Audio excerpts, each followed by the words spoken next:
Well folks, welcome back to the channel. Today, I just want to have a quick video to show you some of the updates that have been recently made to the PSDates module. Specifically, I want to take a look at the Measure-TimeSpan and Group-TimeSpan commandlets that are now part of this module. These actually allow you to group data based on times and then take measurements from that data. So hop right into PowerShell and we'll take a quick look at these. First thing that we want to do is ensure that we have the module installed and that we are on version 1.0.5 or higher. If you don't have that installed, you can simply run install-module PSDates and it will download that from the PowerShell gallery and install it for you. And then obviously once you have it installed, import it into your command line and then you're ready to begin using it. To illustrate how these commandlets work, I'm just going to go ahead and create a test object in here that contains a couple of dates and a couple of values to go with those. And then we'll take a look at how we can use the group time span and the measure time span to work with those. So first off, let's just take a look at our object here. We have a couple of different date times and values associated with them. So the first thing that we can take a look at is how we can group. So to group these, I'm going to use the group time span commandlet. Pass it the property that I want to group on. In this case, it's going to be the start time column, and then the interval in which I want to group them on. In this case, we'll start with days. But you can also group on hours, minutes, months, seconds, all sorts of different combinations that you have in there to be able to group your data in a way that makes logical sense to you. You also have the ability to fill in missing time periods in here. So if you'll notice in here, we have midnight, 1 a.m., and then 3 a.m. Nowhere in our data is there 2 a.m. But I would like to actually see that be represented. I can use the include all times switch on this to then include in that missing time frame. So this is pretty good. We can see, we can kind of group together. We can see how many things happened during any particular time period.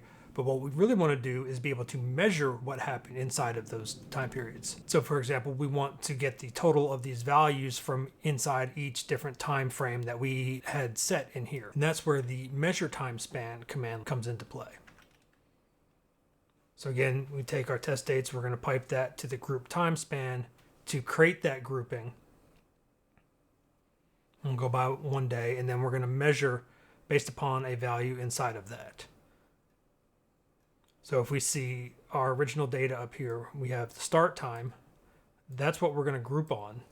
And then our value, that is what we are going to measure on. In this case, we'll measure the sum. We get back our sum.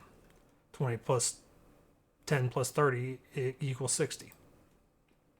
You can add additional objects to that, the average, maximum, minimum. And you can see that across all your different time spans. So how's this useful to you? So the example that we're going to take a look at here is I have a bunch of log files that are filling up my drive, and it seems to be kind of random on when they're getting larger. So I'm going to use the getChild item to take a look at that particular folder and just give me an idea of what's going on with the files inside of there. All right, so I can see a bunch of different log files.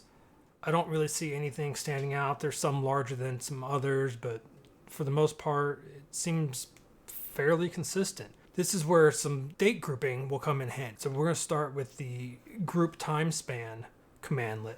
Now this will allow you to take any date property that's on your PowerShell object and group everything by it. So what I'm going to do is I'm actually going to group by the creation date, but I'm also going to group it based upon 1 day, right? So it's going to take everything from 1 day. I can see on the 28th where I had 21 files that got created that day. But as we saw here, the files aren't all consistent sizes, so that might not actually be where most of my data came from. And that's where I can use the measure time span. So the measure time span will take this grouped object here and then measure based upon a value inside of the grouping. So on our original item, we have length, which is the file size. So what I'm going to tell it to do is take our grouped by date and then pipe that to a measure time span and use the property of length, tell it to give me the sum, and then I'm just going to sort them. All right, so we can see that on the 28th, when we had 21 files, it was actually our smallest time period. And we're on 831, where we only had 7 files, but quite a lot larger than what we had over here with 21 files. Fortunately, this still isn't really giving me a whole lot of insight. We can expand this out even further by taking a look at different objects. So, we summarize them, right? But we can also take an average, look at the maximum, look at the minimum, and be able to see if we can find something else out from those. And again, I'm not seeing a large spike in any of my averages. The maximum, the minimums, they're all, there's not one that's, much larger than all the other ones. Now we can break this down a little further. So what I'm going to do now is I'm going to actually group it by hour. So we'll do the same as before, the group time span, the property of the creation time, and then the hours one. So we can take a look at how that came out. We can see, there's not many where, there's more than one created an hour. Well, let's go ahead and run that through the measure again as well. So we're going to take our grouped by hour. We're going to measure with our property of length. We're going to get the sum, and then we're going to sort it again as well. So now if I take a look at my data, I can see every single one of my top files came in the 11 o'clock hour. Right? So that's probably tells me that maybe there's something going on there.